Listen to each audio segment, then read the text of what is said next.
A quick note before we begin. This episode touches on racism, child abuse, and death, and includes disturbing language about those things.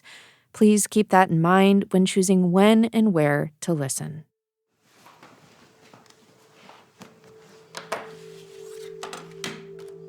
Klamath tribal member and educator Gabrianne, or Abby, Hall sits down on a couch surrounded by bookshelves.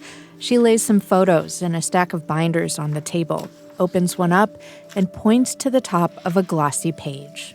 This is David Hill. He is my grandma's great-great-grandfather. Many years ago, her relative was a tribal leader. Below his name is a family tree with branches that lead all the way to Abby. This tree holds some painful history. And all the writing in red are the different boarding schools that people attended generation after generation. This is just my family line, and you can see how many people attended boarding schools, and every Native family is similar. These pages didn't come easy. Abby's been working on uncovering this history for years. What I honestly thought when I started this research project was I would be able to go online and find a list from the federal government of all the Klamath tribal members who attended boarding school. No such list exists. We made one from scratch. Literally, you going through the archives and me running around with a clipboard asking people their family history. Through years of painstaking research, with help from OPB Oregon Experience producer Cami Horton, Abby constructed the family tree laying on the table in front of her. They unraveled the mystery of what happened to generations of Abby's own relatives and more than 500 Klamath tribal people in boarding schools. From the Gert Boyle Studio, I'm Jen Chavez, and this is The Evergreen, a podcast about the place you call home. Today, a piece of American history that's difficult but necessary to reckon with. From 1819 through the 1970s, the U.S. government removed Native American children from their homes.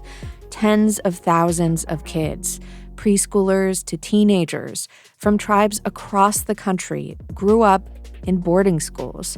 The schools could be violent places, even deadly, where expression of indigeneity was forbidden and brutally punished. The schools were part of a colonialist project of forced assimilation to white culture, of forced erasure. The federal government took these children with intention and purpose so they could stomp out everything that was Native American in them. But young people and their tribes fought back against the erasure, and they're still fighting today. And the irony is, all it did was plant seeds of resistance that made us want to come back stronger. You've probably heard of Native American boarding schools before. Maybe, like Abby, you have relatives who attended them, even if they didn't talk about it with family. The complete stories of these schools and what happened there have long been obscured, though. The government that created them has never really made this history readily available to descendants or the general public. But there were multiple boarding schools here in the Pacific Northwest, and all the tribes that call this region home were affected by them in some way.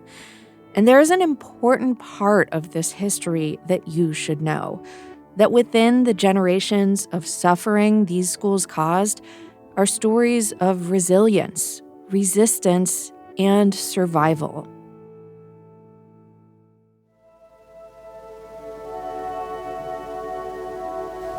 The ideas on which boarding schools for Indigenous children were founded date back nearly half a millennium.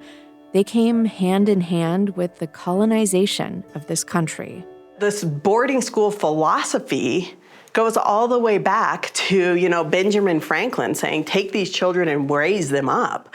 It went back to the 1600s of taking Native children away from their families and raising them up within the dominant society's religion. And they wanted to do so because of this misplaced notion of civilization.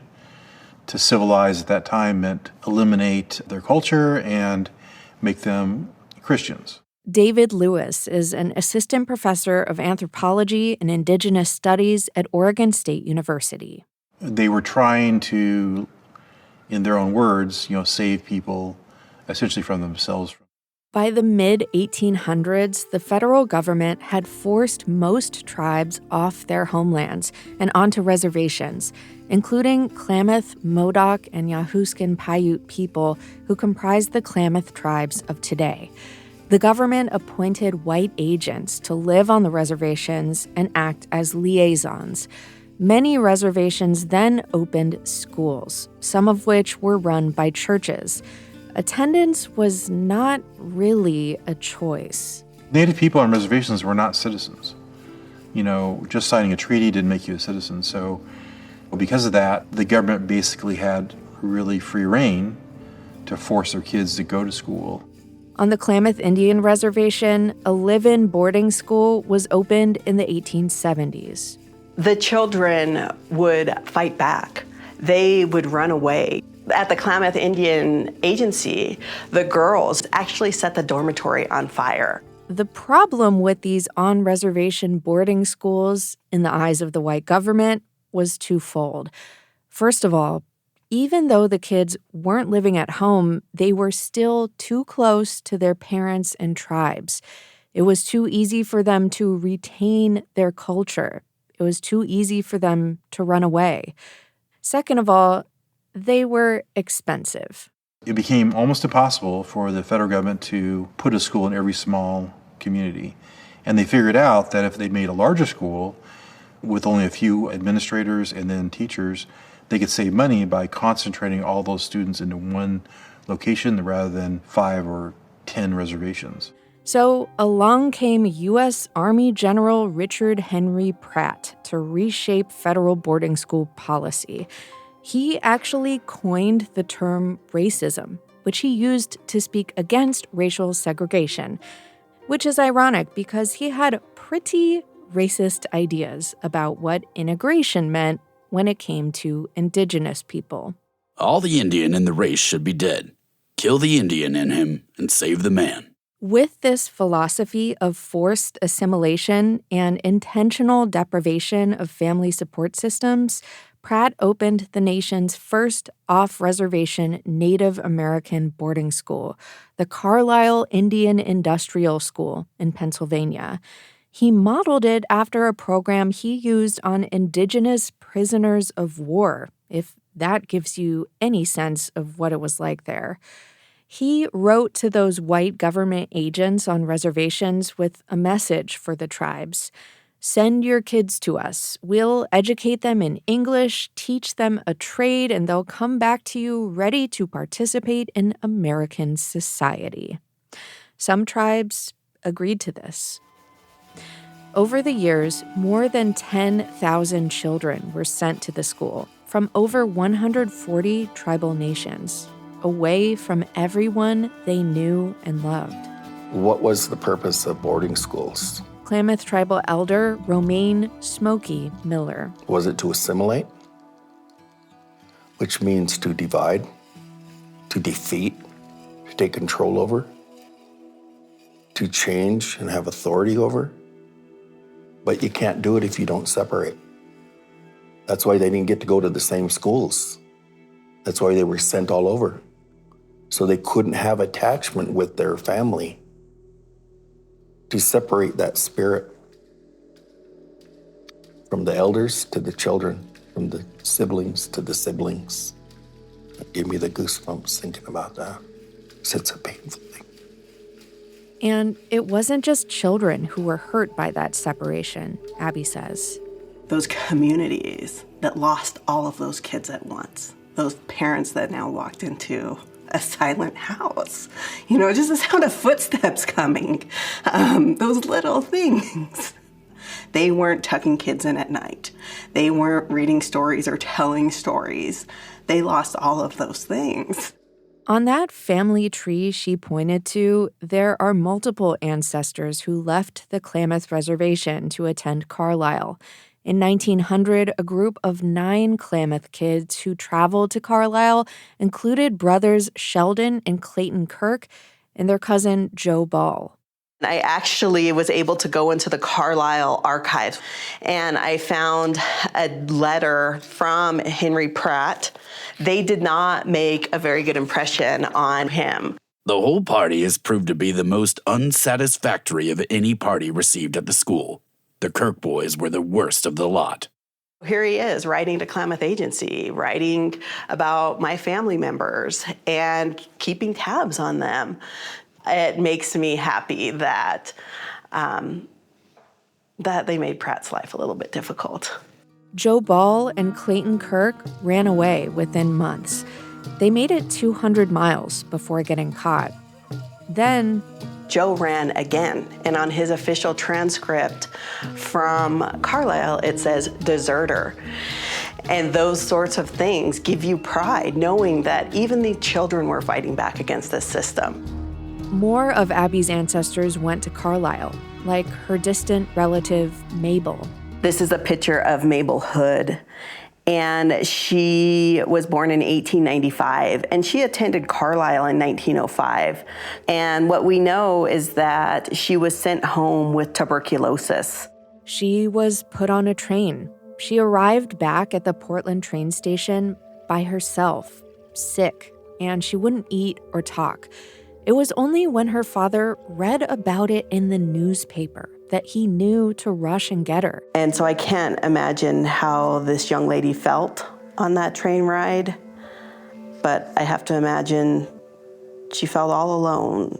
The federal government's second off-reservation boarding school was here in Oregon. The Forest Grove Indian Industrial School opened in 1880.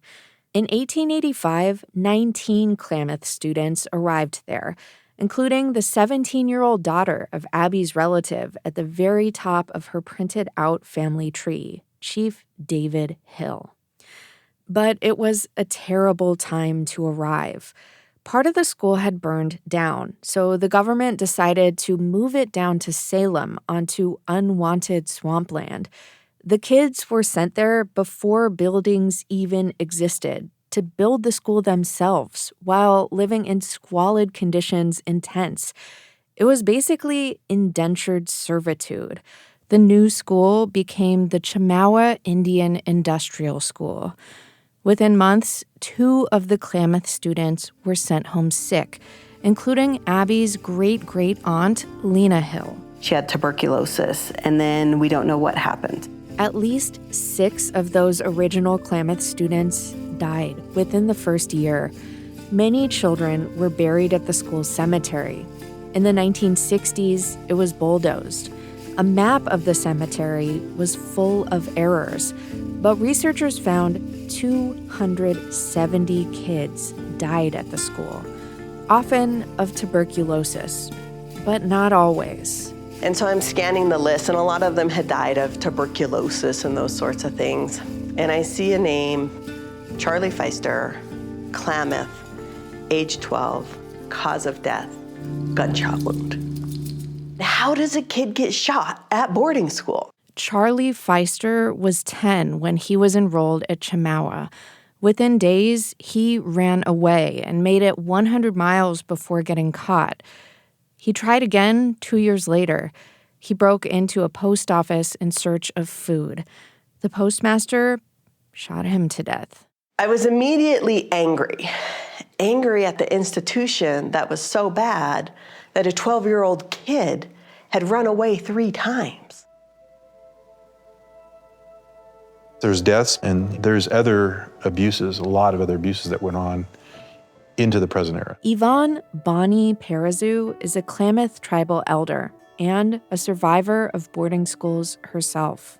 My mom went to boarding school up in Chemawa, I seen the scars, big old scars around her back, and they beat her with a rubber hose. In boarding schools, kids were beaten, starved, or put in solitary confinement for breaking the rules, including for speaking their indigenous languages. The way they went about disciplining kids for stepping out of line was really, truly brutal. It had to be hugely brutal in order for kids to be dying in school. Kids deemed troublemakers would sometimes be sent to reform schools or other institutions, like the state's so-called feeble-minded school. Records show 5 siblings from one Klamath family were sent there and sterilized. They were sterilizing Native American women in the boarding school here, and up into the 1970s. And so there's a whole generation of kids who were never born because they sterilized a good number of women in the boarding schools. Efforts to prevent births within a specific racial or ethnic group, by the way, that falls under the UN definition of genocide.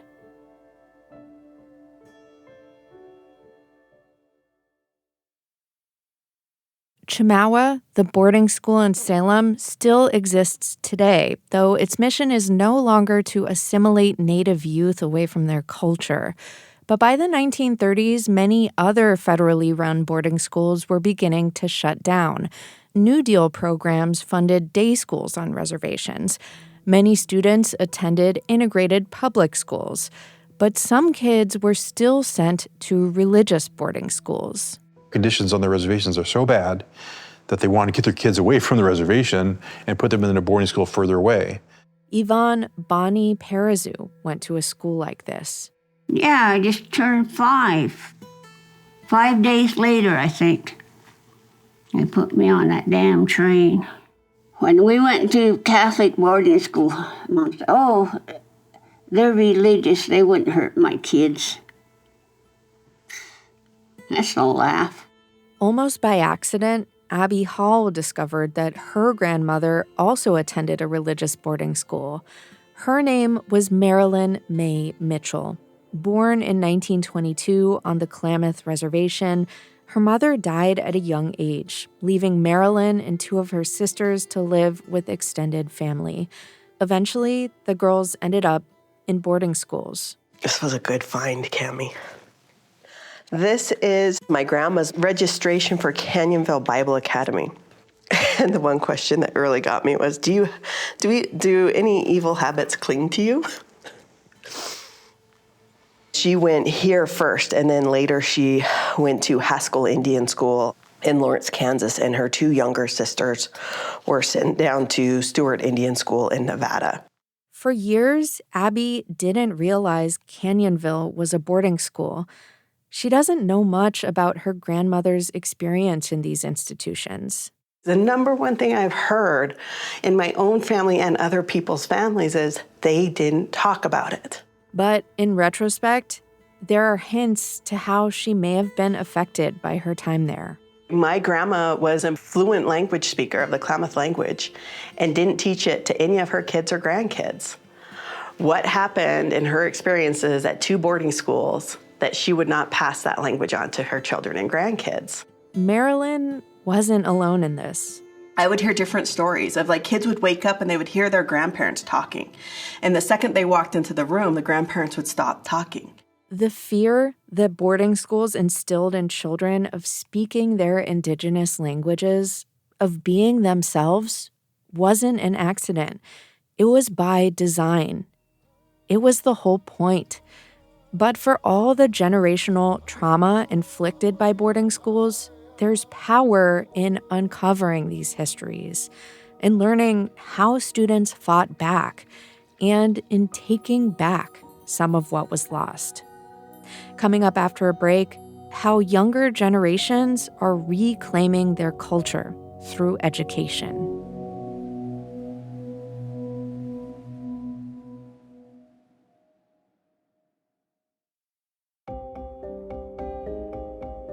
Thank you for listening to The Evergreen, a podcast from OPB about the place you call home. If you've learned something new today and want to keep that going, subscribe to us on your favorite podcast app, and we'll bring you more stories about life in the Pacific Northwest every Monday morning. You can also follow OPB on Instagram at OPBphoto, or follow me directly at Jen Chavez OPB. That's Jen with 2 N's, and I'll keep you posted on what Team Evergreen is up to. And remember, this episode about Native American boarding schools and all the great reporting and storytelling you hear about on this show is made possible by many thousands of OPB members. We couldn't invest years into deep historical research like this without the power of community support. Help keep our journalism going strong by becoming an OPB sustaining member today at opb.org/pod. And now, back to the show.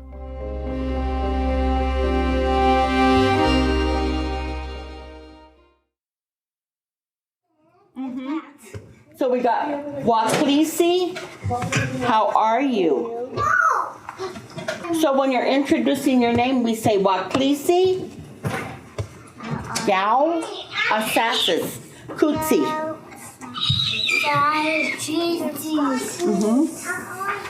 My name is Kutsi. Does anybody else want to try that? Kutsi Kuniel is a Klamath tribal elder and a project manager for the tribe's Early Childhood Development Center in Chiloquin. We're trying to bring back the Klamath language and the approaches in everyday use. For a few years, the school has had a language immersion program for preschool-aged kids. So usually we have them about 2.5 years. So by the end, they'll know at least 50 words. They'll know the greetings. They'll know how to say their name. They also learn words for colors.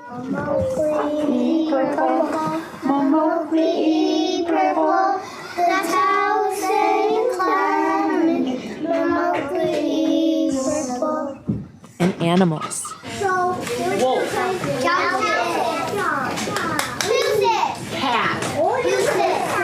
And other things in the natural world. It's water. We're starting with what kinds of things we see in the river. This language ties Klamath people to their land, ancestors, and culture. But the Klamath language, like many other indigenous languages, was nearly lost. That loss is something Kutsi recognizes in her own family story. My dad went to boarding school, and his family, they were all separated in different states. They only knew a few words.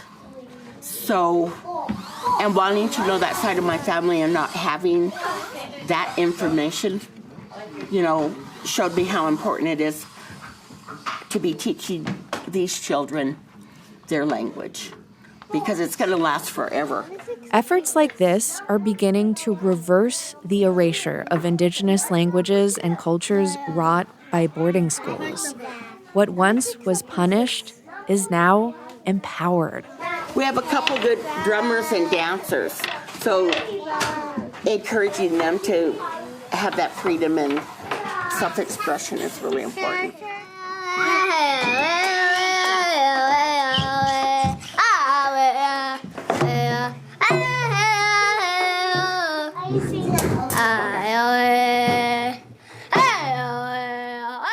We were once a singing people. We had songs for everything that you could think of, song for food, your first food ceremonies, your first catch, your first hunt, just any kind of thing that entailed daily life. Henry Rondeau is a Klamath tribal member who considers himself a cultural revivalist. He, too, is working to reawaken something that was nearly lost. I feel like the boarding school era kind of crushed a lot of our people here, especially with the whole language thing, breaking them and beating them for speaking their own language or singing their songs. And so that's a lot of the stories that I heard from a lot of my elders that have passed on is, they always said, we wish we could remember those songs, but a lot of them said they got them beat out of them. He's been on his own journey with reclaiming Klamath traditions. You know, I never really got to grow up in a traditional family like that, so a lot of it's still new to me. And as he's explored it for himself, he's exploring it with younger generations too. Good morning, everyone. How are all my little relatives today? Yay! For me, it's always going to entail music because I believe music is universal. A little faint sound was heard in the distance. You can hear something going on, and they heard the song.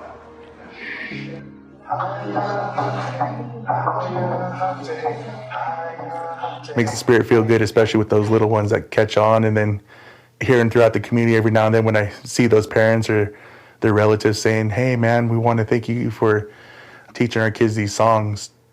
You know, they sing it every day and they're like, "Yeah, that one big Indian guy showed us."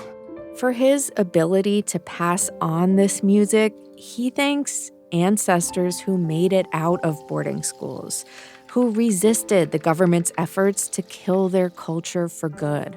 You know, I just give Big Mo Sipketch a big thank you to all those survivors, and especially the ones that were able to come back home to give us a little bit of knowledge. Because without them, you know, we wouldn't be here without them and their love and their strength to be able to move forward.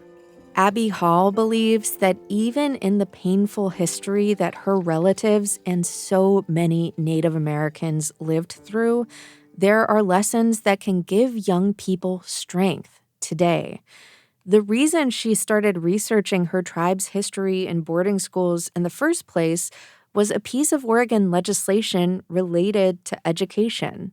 What Senate Bill 13 did was it gave Oregon tribes the ability to write their own history that would now be taught in the Oregon education system. When she volunteered to help out, she thought finding that information would be easier. Naively, I thought, I can just go in and Google this and take what I already know that happened throughout the nation and just make it more specific, just narrow it down to the Klamath. And what I found was a complete void of records. Undeterred, she dug into research, including by word of mouth, asking fellow tribal members about their family history and connecting the dots. At a certain point, she linked up with our colleague, Cammie, who started helping Abby as she pieced together scant government records that did exist, scattered throughout archives, private collections, and churches. Quick side note, one thing I didn't know before is that the Mormon Church hosts a massive genealogical database online, and not just for Mormons. It's because they believe that people can be baptized as Mormon even after death, giving them a chance to enter heaven. The church has definitely been criticized for that practice by descendants of deceased people from different faiths, like Judaism. That aside, it's one online source for family history research that I wasn't aware of. Okay, back to boarding schools. Abby says this research into Klamath boarding school history has become her passion project. In the past few years, she estimates that she's given around 50 presentations about Native American boarding school history around the state, both to share her findings and to learn from people who show up to her talks, like this one in Chiloquin. Indian children were 6 times as likely to die in childhood while at boarding schools than any other children in America. And still they persisted with the boarding schools for hundreds of years. There's tremendous value in uncovering history that for so long was kept in the dark. The boarding school experience is no longer being covered up and denied. And despite the destruction boarding schools caused, it's persistence that she wants to be part of the lesson Klamath people and other Indigenous folks take away from this dark history. The students who resisted, who ran away over and over, who even burned part of the boarding school on the Klamath Reservation down. Even under those circumstances, the children fought back. When you're in an institution where the power structure is not supportive of what you're doing, it makes it really hard. And I think that to focus on that resilience is often overlooked. We get kind of wrapped up in the intergenerational trauma, which is accurate and it is there. But as a people, just to be alive and be present today, you are from such strength and resilience, and that needs to be recognized. And that's such a different perspective than what I was raised with, and that's a powerful perspective. Now she can take the family tree she built and share that perspective with her own kids. Here's a picture of Ben Fay Mitchell. Doesn't he look like Papa? Yeah. And this is like 4 generations later. Don't they look a lot alike? Mm-hmm. Let's see. So this is me here. You're down here. Here's your grandpa. This is great grandpa David Hill. And what she sees and how young people in the Klamath tribes are engaging with their culture today is flipping the intended erasure of boarding schools on its head. The kids are all wearing their hair long. I see the youth council introduce themselves in our language, and they know more of the language than our tribal council. And so the irony of the whole situation is you stole the culture through the children, and it's the children restoring the culture now. And so it's truly come full circle. What you intended for bad is now good. It's a really powerful thing to see. And to know that it's the youth that did it. They were the most vulnerable, and that's why they attacked them. And now here they are with their native pride, and it's really cool to see.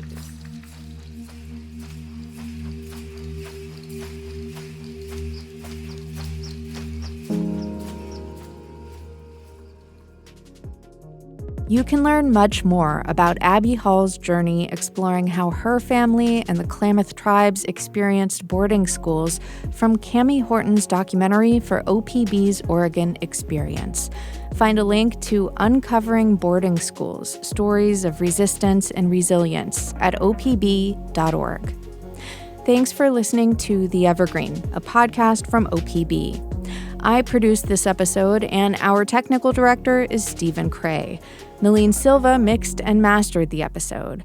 The OPB podcast team also includes Mia Estrada, Julie Sabatier, Peter Frick-Wright, and Sage Van Wing.